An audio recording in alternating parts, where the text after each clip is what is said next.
Olá, bem-vindos ao Multiplique deste sábado aqui na TV Tati SBT. Hoje, um papo mais do que especial com grandes startups da nossa região. Vamos conhecer um pouco mais dessas startups, o que elas fazem, os planos futuros, tanto para as empresas quanto para a nossa região e o mercado global. Tem bastante novidade para a gente conversar aqui de mercados que você nem imagina que estão crescendo no dia a dia dos negócios. Vou começar do meu lado aqui então com o Arthur da Deep. Obrigado novamente. Conta um pouquinho mais, né? Quem é você, o porquê da razão da existência da Deep. Legal, Danilo. Obrigado, viu? Obrigado, Weber, Rodrigo.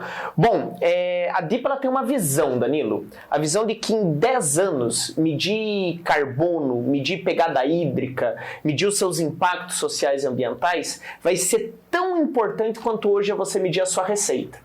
Não importa, né? Você pode ser uma pastelaria, pode ser a Vale, você tem que medir a sua receita, nem que seja para você pagar imposto, você tem que medir. Medir carbono em 10 anos vai ser uma obrigatoriedade tal como. E dentro dessa visão, a Deep constrói ferramentas de mensuração de impacto, em particular carbono, água, resíduos, para empresas, para bancos, para corporações, para médias e pequenas empresas, a nível nacional e internacional. Falando um pouquinho de mim, eu sou natural na verdade eu nasci no Rio Grande do Sul, mas cresci na cidade de Pato Branco, no interior do Paraná.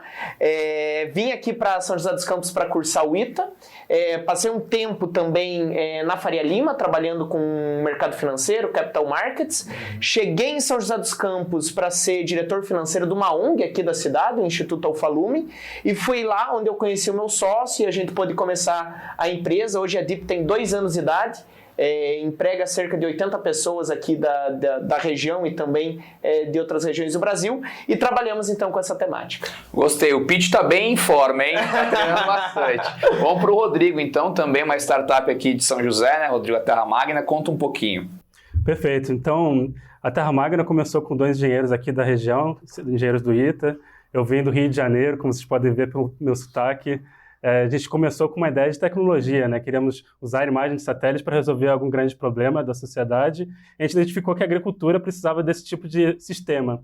Então, o nosso trabalho é super forte de acompanhamento de vegetação nativa, de uso agrícola, e a gente utilizou essa tecnologia para financiar o agronegócio de maneira inteligente.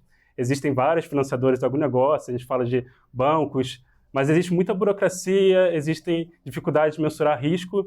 Então a gente uniu todo o conhecimento técnico, toda a tecnologia que a gente desenvolveu para fazer essa potencialização do agronegócio usando crédito inteligente.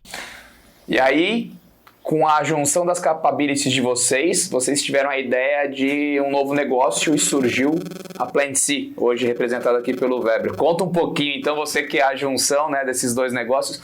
É um prazer estar aqui com vocês e com 2 sócios dessa nova iniciativa. E para quem nos ouve, eu acho que é importante, a gente vai começar a ouvir na próxima semana o tema de carbono, de clima. Então, quando a gente fala de carbono e da união dessas 2 empresas, que são de base tecnológica, a gente acha que para a gente ajudar o clima, a tecnologia é fundamental. E a tecnologia ela só vai fazer sentido se ela chegar na mão daquele que tem a pastelaria, daquele que tem uma frota de carros, daquele que tem uma floresta, daquele que produz alimento. Então, o que a gente quer, para quaisquer tipos de atividade econômica, a gente conseguir dar valor àquilo que ela está fazendo em ações ligadas ao clima. Só que essas ações, às vezes, você não consegue atribuir um valor. E o carbono é uma forma de você atribuir um valor por aquela ação que você está fazendo, e aquela ação é super importante para o clima. O carbono é uma forma de mensuração, talvez para a gente iniciar esse papo. O carbono é o resultado da mensuração. Tá. E para um projeto, vou ser bem simples para vocês entenderem. Se você você tem uma franquia de produção de bolo e você está vendendo bolo, o seu negócio, vender bolo, tem que ser rentável de qualquer jeito. Agora, se você vender um bolo com uma cobertura de brigadeiro, o carbono é essa cobertura de brigadeiro, porque o bolo tem que ficar em pé e o bolo vai ter um outro atrativo, porque ele tem uma cobertura de chocolate, ele vai ter um morango, ou seja, é uma coisa a mais que você vai estar ofertando para o seu cliente, que não é só o seu cliente, é para o planeta. Então, o carbono ajuda o planeta a reduzir as emissões, a atender às metas dos países, que a gente vai ouvir nas próximas semanas dentro de uma reunião das partes da Convenção do Clima, e vai ser bom para os negócios. A gente sempre ouve falar realmente da importância do clima, do aquecimento global, como reverter, né, como as empresas trabalharem essa questão da sustentabilidade de forma mais organizada. E pela primeira vez em muitos anos eu vejo que o ESG ele encontrou uma forma de fazer o business seguir nesse caminho. E um player importante talvez nesse mercado sejam os bancos, né, que podem ali dar mais crédito ou menos crédito às empresas que sigam essas metas que o Weber colocou para nós. É isso mesmo? Como é que está configurado este mercado para que as empresas, o empresário que acha que sustentabilidade é custo, não é custo, eu não vou fazer porque não vou ganhar dinheiro com isso. Como é que o mercado se organizou para ter o incentivo também do empresário investir nessa questão? Perfeito, Danilo. Eu vou explicar do macro para o micro, tá? Então, tudo começa com o aquecimento global, como você disse, e o aquecimento global ele é um problema real da economia. Eu vou dar 2 números para tangibilizar. Primeiro, pluviosidade na Europa, no verão, vai cair, a depender do cenário de aquecimento global, em 50%. Então, Arthur, você está falando pluviosidade e chuva. Chuva. Ou seja, vai parar de chover na Europa. Vai parar de chover na Europa. Imagina uma região tipo a Espanha, que vai ficar tão desértica quanto a Argélia, a depender do cenário de aquecimento global. E uma outra... Isso é um fato já. Isso é um fato científico, tem muito estudo em torno disso. E um outro exemplo, assim, um número relevante, é que na China... Parte do não crescimento do PIB que eles tiveram nesse último ano tem muito a ver com secas no norte da China, que tem a ver com o aquecimento global, que eles não puderam ligar as hidrelétricas. Então, assim, como o aquecimento global ele machuca a economia, aqueles órgãos, aquelas instituições, os grandes bancos, os grandes fundos internacionais que têm negócio no mundo inteiro, eles começaram a coçar a cabeça e dizer, se tiver um cenário de aquecimento global muito agressivo, vai atrapalhar o meu negócio, vai atrapalhar a minha fazenda lá no sul da Europa. Você tem uma fazenda no sul da Espanha, Danilo? Infelizmente ainda não. Mas Mas a BlackRock tem, o Bill Gates tem. Então, como o Bill Gates tem uma fazenda no sul da Espanha, ele tá... então talvez é melhor a gente fazer algo com relação a isso aí, hein? Nem que seja para começar pelo interesse mesmo, Pelo interesse financeiro. Exatamente. Esse interesse financeiro global do grande capital pressiona governos, e também pressiona os bancos, as instituições financeiras e os capitalistas aqui no nível de Brasil. E essa pressão nos bancos e nos governos aqui no Brasil faz com que eles criem mecanismos de incentivo para chegar nas empresas. Então você tem hoje, por exemplo, os grandes bancos do Brasil, Bradesco, Itaú, Santander, todos com meta de redução de carbono para 2050, para 2030, e de certa 2060. forma, como eles se alinharam a essas metas, eles têm que repassar para o cliente deles. Eles têm que repassar para o cliente deles e isso impacta diretamente o custo de capital. Então esse é um dos canais da pressão. Outro canal da pressão é, por exemplo, você atende uma empresa que está nos Estados Unidos, na Europa, o Brasil exporta, né? China, e uma empresa na China, no Brasil e na Europa que tem uma meta de redução de emissão, essa meta vai para o supply chain dela, se vai para o supply chain dela, se vai para o fornecedor, essa meta chega aqui no Brasil. E o mecanismo, né? O rei dos mecanismos é o dinheiro, que vai fazer essa informação passar pela supply chain, pelo ecossistema do capitalismo, para chegar até aqui no Brasil, até aqui na terra, no nosso chão, para fazer ter uma pressão por descarbonização. E para o Brasil, isso é muito bom, Danilo, porque nós vamos ter uma capacidade de exportar carbono para isso, para o mundo inteiro, é muito grande. Só para complementar, que eu acho que é importante, para quem nos ouve, a gente não está falando só em grandes corporações, nós não estamos falando em comércio só entre uma empresa e outra, nós estamos falando em ações que ocorrem aqui em São José dos Campos. Senão a pessoa que está ouvindo fala, não, isso aí é coisa para multinacional, né? Não, aqui a cidade de São José dos Campos pode adotar um programa para descarbonizar a cidade. E ela pode fazer isso eletrificando o transporte urbano, ela pode estar substituindo os ônibus a diesel por ônibus a gás. Você sabe me dizer se isso já é meta da cidade inteligente? Se isso já está dentro do conceito? Para mim, acho que o conceito de cidades inteligentes são aquelas cidades que conversam com o ambiente, com os negócios e com as pessoas. Por isso que a gente tem essas 3 letras da sigla chamado ESG. O E é a palavra do inglês que é ambiente. Sim. Né? O outro é o social, as pessoas, né? É você ter empatia, engajamento e a governança é como a gente regula as coisas que acontecem nas nossas cidades, no nosso governo, na nossa empresa, na nossa casa, que é a governança.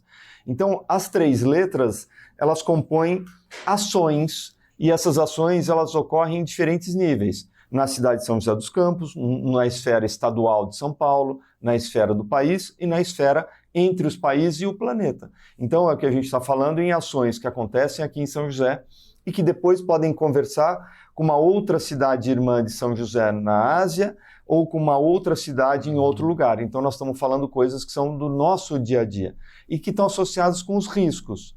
Os riscos de faltar água, o risco de faltar energia, de faltar alimento.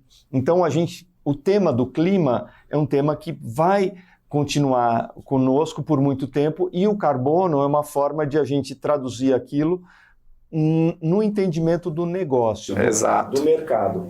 É o dinheiro desse mercado, vamos dizer assim, né? Sabe o que eu acho interessante? Pode falar, Rodrigo. É um ponto, eu acho que às vezes a gente perde um pouco a noção, né? O nosso país é um país agrícola e tem um super potencial de descarbonizar, né? Acho que mais do que 35% da capacidade mundial de descarbonizar pode vir do Brasil, né?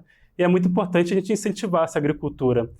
Claro, o produtor rural, nós como Brasil estamos fazendo o nosso papel, mas se ele puder ter algum benefício financeiro, fazer parte dessa transformação de maneira um pouco mais alinhada, vai ser muito melhor. Então, uma coisa que a gente está fazendo, né, dentro dessa parceria, nós financiamos o produtor rural, então ele precisa de crédito para a atividade agrícola dele, e ele tem uma vegetação nativa lá, que ele faz o controle, garante que está tendo preservação, né, que não tem nenhuma coisa que está destruindo aquele valor. Por que ele não pode se beneficiar dessa vegetação nativa, né? Então, esse trabalho, ele justamente traz esse alinhamento de interesses, porque o produtor passa a ganhar também com essa preservação. Então, o crédito ele passa a ser um pouco mais barato, uma vez que existe essa preservação, o produtor consegue um crédito mais barato e ele continua as atividades deles, que potencializa, que garante que nós continuemos essa potência agrícola que nós somos. Bom, a gente comentou até antes de gravar, e você tocou nesse assunto, uma analogia que talvez quantifica, para quem está nos ouvindo, o tamanho do potencial do Brasil na questão do carbono, que seria o Brasil é a Arábia Saudita do petróleo em relação a carbono. É isso mesmo? Quem amarra isso mesmo. A proporção, mais ou menos, quando a gente olha para 2030, 2035, com o mercado funcionando a nível global, o mercado regulado de carbono, que é para onde caminha toda a tendência, o Brasil está exportando em dinheiros carbono o mesmo que a Arábia Saudita exporta em petróleo.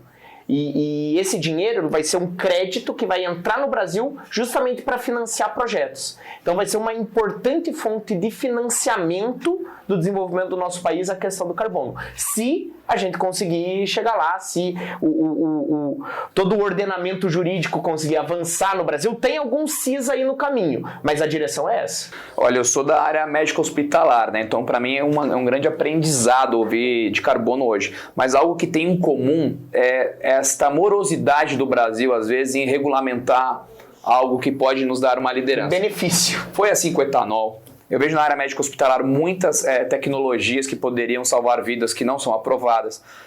Tem o próprio canabidiol, que vai e volta e não regula. E agora vocês estão falando da regulamentação do mercado de carbonos, que pelo que eu entendo o Brasil já trabalha, mas ainda é um mercado, como vocês comentam, é um mercado voluntário, né? Não tem regulamentação.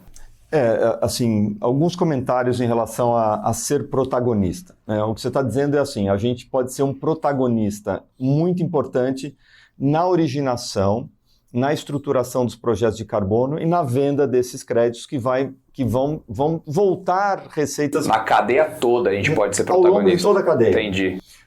Na sua área, na área médica hospitalar, um hospital ele pode ser carbono neutro. Então, aquele hospital decidiu que ele não vai mais consumir energia de alguma forma e vai montar painéis fotovoltaicos, painéis que a gente pode colocar e que estão disponíveis no mercado.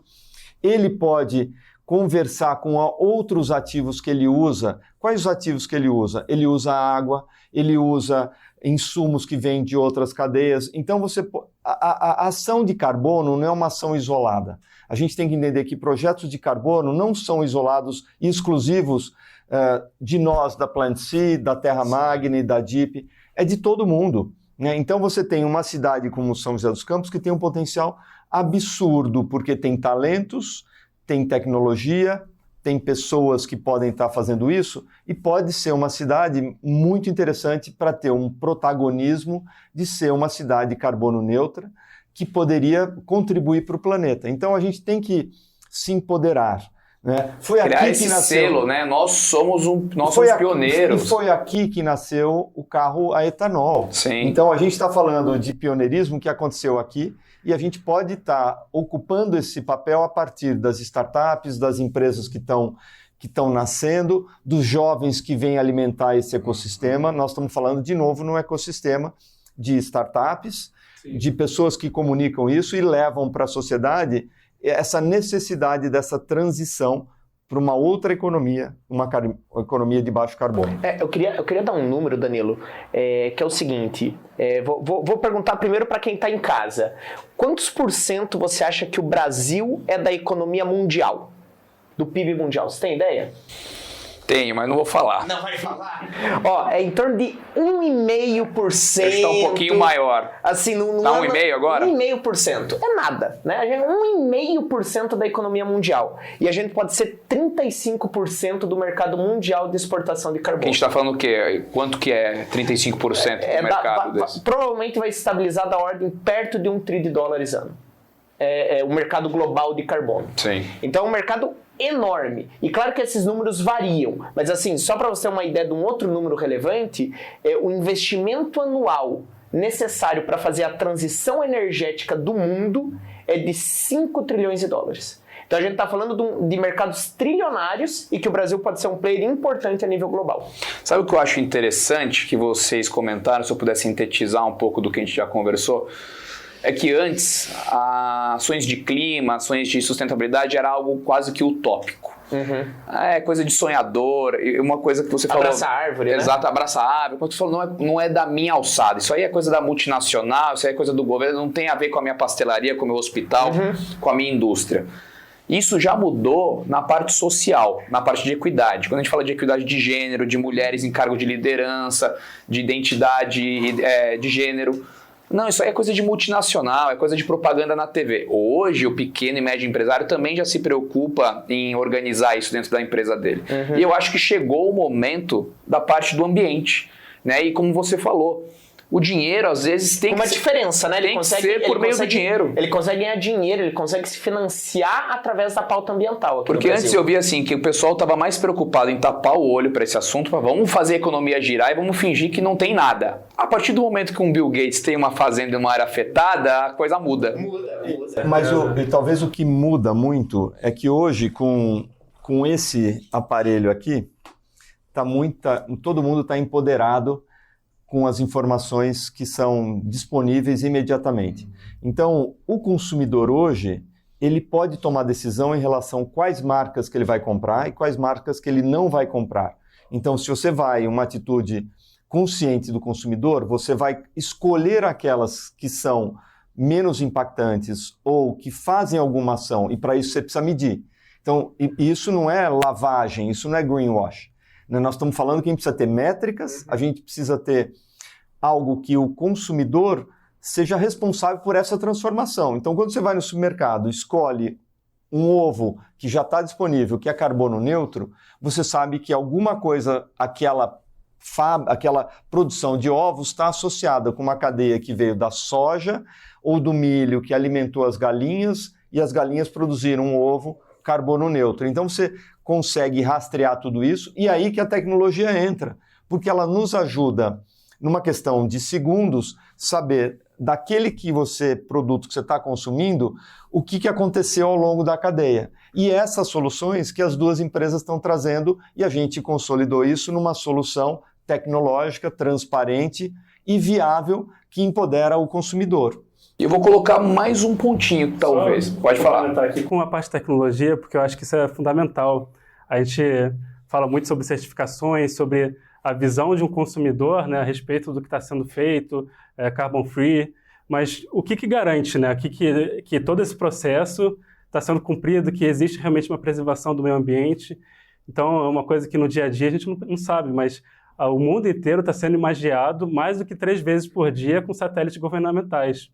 E a Terra Magna utiliza justamente essa tecnologia para garantir que aquela parte de terra, tem uma floresta que ela está sendo preservada e que não está tendo nenhuma invasão daquilo. Então, o consumidor ele tem a segurança de que, se existe uma certificação, se foi feito um projeto da Plenicy, com a DIP, com a Terra Magna, houve sim todo um estudo e está sendo feito um monitoramento constante dessa preservação do meio ambiente. E quem é do agro e exporta, isso é particularmente importante, porque não sei se vocês já acompanharam isso no jornal, mas tiveram algumas multinacionais brasileiras que tiveram seus produtos retirados de alguns mercados da Europa e de outros países por problemas relacionados ao meio ambiente.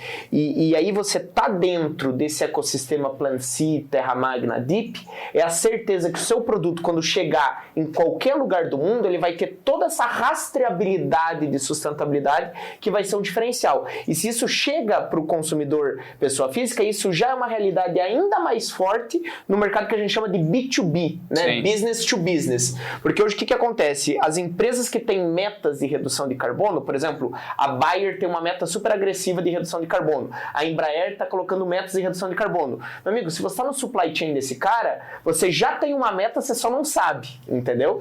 Então esse mercado B2B também guia muito desencadeia, né? Isso, porque desencadeia. Se você coloca para o diretor de supply chain uma meta atrelada ao bônus dele, que se ele conseguir reduzir, ele vai ganhar um bônus no final do ano, você vai fazendo todo mundo trabalhar em prol disso. E para as empresas que tendem a serem globalizadas, elas eliminam possíveis barreiras técnicas, que nós chamamos. Ou seja, você tem que atender a um determinado regramento e que, se você não atender, você não vai atender aqueles mercados. Sim. E geralmente são mercados importantes. Então, quando a gente exporta qualquer produto, seja do agronegócio ou de outras áreas, até a própria Embraer, que vocês conhecem aqui na região, se ela não atender aquele regramento, ela não vai conseguir vender. Então, o que a gente está propondo aqui é uma solução que a gente consiga rastrear todos os nossos impactos, medir os impactos, rastrear os impactos e ajudar nessa transição com número, com transparência e com cumprimento de legislação. É isso que a gente está fazendo e monetizando um benefício que você não teria porque você não tinha esse mercado que a partir da semana que vem nós vamos estar conversando no Egito como que a gente vai regular isso. Ou seja, você tem o método, a ferramenta e a quantificação, o projeto, talvez. Exatamente. E aí você amarra essa questão. Um ponto, alguém aqui é de marketing, administração? Eu sou de marketing. Mais para administração. E eu vou falar, um ponto importante que eu acho de tudo que vocês falaram vai ser o marketing. Mas o bom marketing, né? Às vezes você fala marqueteiro, já pensa em enganar. Não, o bom marketing é explicar a importância disso tudo, né? As pessoas não conhecem ainda o... Eu diria um marketing baseado numa narrativa, né? Que você vai contar uma história. Eu diria, é como se fosse uma jornada, uma jornada do herói. E esse herói vai ser o planeta, porque se a gente não conseguir resolver os problemas do planeta, os negócios não vão ficar em pé mais, porque vai ficar mais caro. As pessoas a isso. Exatamente. Mas eu vou dizer, vai ter um marketing, mas vai ter um negócio também mais hard, assim, que é o seguinte, é o sim ou não. Você está mensurado, você está dentro, você tem meta, você está dentro, você não tem, você está fora. Quero dar dois exemplos reais. Um exemplo de um cliente que nos procurou, ele está na supply chain de uma corporação e daí na renovação do cadastro de fornecedor, pediram para ele inventário de carbono. Não tinha. E a questão é a seguinte, cara, se não tem, não dá enter no sistema, assim, é um campo obrigatório. Se não tem um número carbono, o sistema às vezes tem que ser na dor, então. Não entra. Então, assim, você tem isso dentro do supply chain, você tem isso dentro do crédito. A DIP, a gente atende alguns bancos e a gente vê muito movimento de capital internacional que chega no Brasil nesses bancos, que esse capital chega carimbado com a necessidade de você ter um inventário, com a necessidade de você ter a mensuração. Essa pressão então, econômica. Assim, tem o lado do marketing, mas também vai ter um lado assim mais hard do sim ou não. Ou você está dentro ou você está fora. O ponto do marketing é essencial. Às vezes, uma empresa ela não tem um incentivo, né, ela não está vendo assim, um benefício de deixar de produzir um crédito de carbono, mas ela tem que lembrar que o consumidor ele tem uma percepção sobre a marca deles, né? Então é importante os empreendedores estarem cientes, né, dessa necessidade, porque se você tem uma marca que está relacionada a uma equalização, né, do crédito de carbono que você gera, você pode se beneficiar muito, né? Os consumidores são cada vez mais conscientizados. O próprio consumidor vai cobrar. Dessa importância mesmo, porque o consumidor é uma pessoa que sabe do risco climático, ambiental, que ele mesmo, as próximas gerações vão sofrer caso isso não aconteça. Né? Um ponto que a gente começou a conversar, e como a gente gosta de falar de negócio, a gente já foi com tudo, mas eu senti falta, e eu acho que é importante para a gente contextualizar nosso bate-papo, é que todos vocês poderiam estar trabalhando, como vocês falaram brevemente da carreira de vocês, em bancos, em multinacionais. Todos vocês poderiam estar com uma carreira talvez estável aí, ganhando muito dinheiro e não tendo essas preocupações em criar um conceito novo, uma empresa nova, regulamentações novas, mas vocês optaram pelo caminho da startup, da inovação, do empreendedorismo, de elaborar conceitos novos em prol da sustentabilidade. Por quê? O que move vocês? Porra, legal. Assim, eu diria que eu tenho 3 grandes paixões. E assim, eu não conseguiria não me ver como um empreendedor. A primeira paixão é essa, é empreender, é criar um negócio, é contratar, é fazer. É todo mundo, assim, quando as pessoas dizem, Arthur, é impossível, eu digo, mas agora que a gente vai ver, entendeu? Então acho que uma questão é essa, a paixão por empreender, por criar.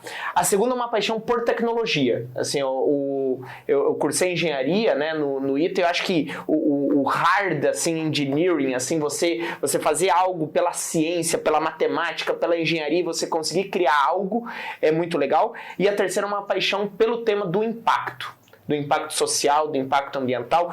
Tudo que a gente faz na nossa vida gera impacto. Seu almoço hoje gerou impacto, ou vai gerar impacto. O transporte do lugar, nem que seja na balança, mas assim, tudo gera impacto. E assim, a gente viveu o século do retorno, que foi o século do 19, a gente viveu no século 20 o século do risco-retorno, e a gente vai viver no século 21 o século do risco, do retorno e do impacto. Para mim, o capitalismo venceu. Mas não é o capitalismo que tivemos, é um capitalismo que ele vai começar a se transformar para incorporar dentro dele, como moeda, o impacto que a gente cria na sociedade. Dessa análise dos séculos, viu? Vou usar. E você, Rodrigo, o que te move? Sim, eu compartilho muito da visão do Arthur. Empreender, né? Muitos de nós, empreendedores, poderíamos fazer outras coisas, como você mesmo falou. Exatamente. Tá numa empresa tradicional. Só que aí eu acho que vai um pouco da nossa personalidade, da nossa própria identidade. A gente vive com um propósito de vida mesmo, até porque não é uma coisa fácil. A gente sofre dificuldades, né? Tem questões de legislação e por aí vai. Então não é uma coisa que é para qualquer pessoa no sentido de precisa realmente estar disposto a enfrentar muitos desafios. Tem que gostar de emoção, né, Rodrigo? Tem que gostar de emoção, exatamente. E aí a Terra Magna começou justamente com essa essência, usar a tecnologia para causar algum impacto no mundo, como propósito de vida dos fundadores, mas que acaba se tornando o propósito de vida de cada um que trabalha na empresa. A visão da empresa, né, é uma coisa que realmente move quando a gente começa a pensar sobre, né, é tornar a agricultura tudo aquilo que o mundo precisa que ela seja. É grandiosa mesmo, porque se a gente pensa, a agricultura é o que dá alimento para o mundo, dá roupas para o mundo. Então, se você trabalha numa empresa que faz isso acontecer, o Brasil vai ser responsável por 60% da demanda de comida nos próximos anos. Então, se o Brasil não conseguir produzir, o mundo vai passar fome. Então, juntar o meu propósito de vida com esse impacto que a empresa gera, para mim, é o que me move. Tornar a agricultura aquilo que o mundo precisa que ela seja. Gostei. Bastante frase de impacto aqui no final, hein? E você, Weber, o que te move? Acho que tem várias coisas que me movem, mas, assim, e para quem nos ouve, que é uma questão importante, e às vezes a gente está associado o tema empreendedorismo com os jovens.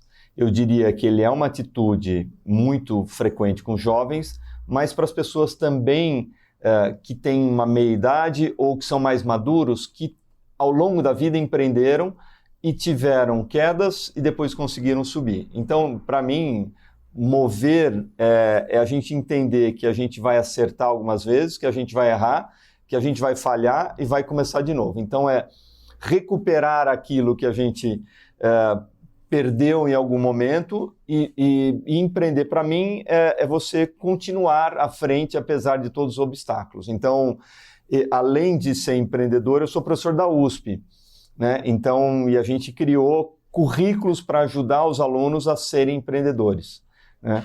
Então, é uma coisa que você pode ajudar nessa rota que é um caminho sinuoso. Ao contrário do que o pessoal pensa, que é glamour, que todo mundo vai achar um unicórnio, empreender não é transformar uma empresa em um unicórnio em 5 anos. Aliás, eu vou dizer para vocês que não existem unicórnios. Existem empresas de sucesso que se escalaram, né? O único unicórnio que você pode achar é na ReHap, uma loja infantil. Agora, porque o resto é uma ficção de pessoas que não sabem o quão duro que é essa vida dos empreendedores. Eu digo que o empreendedorismo agora virou a medicina dos anos 90, quando seu pai falava, você tem que ser médico, advogado ou engenheiro, agora parece que você é obrigado a ser empreendedor, senão você não vai alcançar um status pessoal, não vai... E não é isso. Isso incentiva as pessoas a empreenderem por motivos assim, errados. E só para as pessoas entenderem, a atitude empreendedora ela vai florescer se ela tiver num ecossistema que a ajude. Se você está numa estrada de terra esburacada, ou seja, você não tem legislação, você não tem recurso, você vai demorar muito tempo para chegar lá. Agora, se você tiver numa estrada de 4 mãos, né, pista dupla, numa autobahn, como tem na Alemanha, andando a 300 por hora, é mais fácil você chegar lá. Então, o que a gente precisa, que algumas cidades do interior têm, que São José tem, é criar esse ecossistema que ajude a atitude empreendedora a ser transformada em valor. Porque não adianta só você ter uma ideia e não aterrissar e transformar em valor um produto ou um serviço.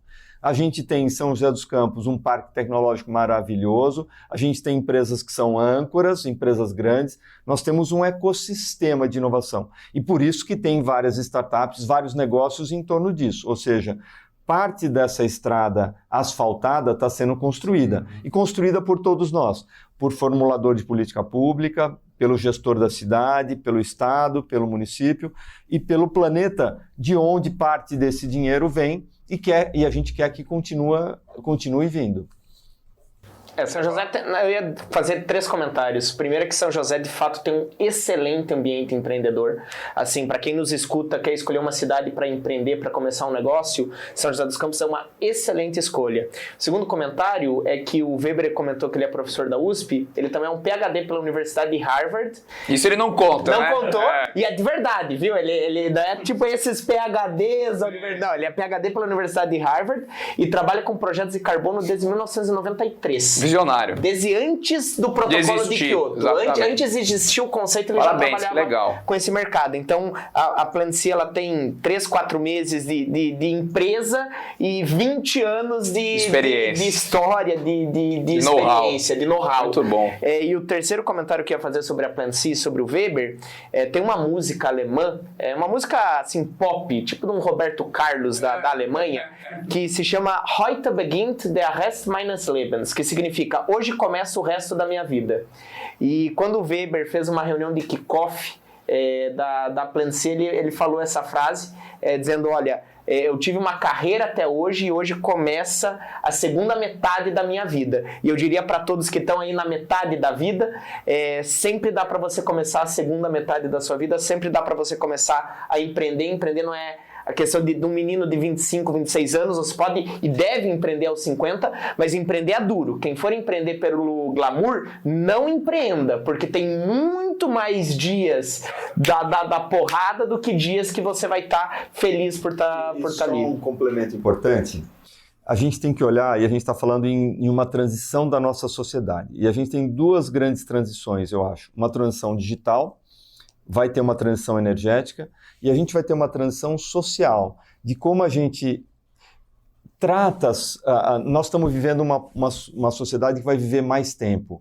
Então, como a gente inclui aquelas pessoas que estão excluídas dessa transição energética e digital, para elas estarem empoderadas.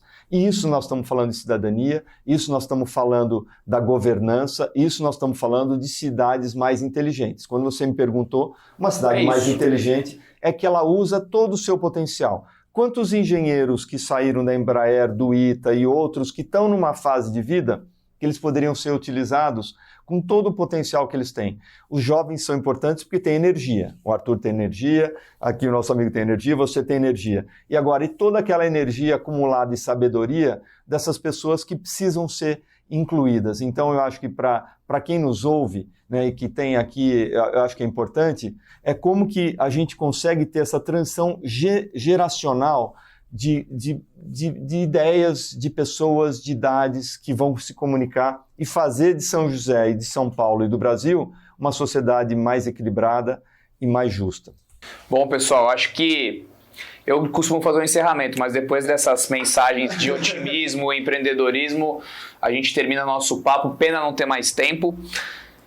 E vamos terminar a conversa agradecendo Rodrigo, Weber, Arthur pelo papo, pelo explicar um pouquinho mais sobre o mercado de carbono e também falar um pouco sobre a vida, empreendedorismo e motivação. Acho que é importante para quem nos ouve e tem esse interesse. E você, gostou do papo aqui no Multiplique? Então, dicas como essa, papos como esse, você só encontra aqui. Um abraço e até o próximo sábado.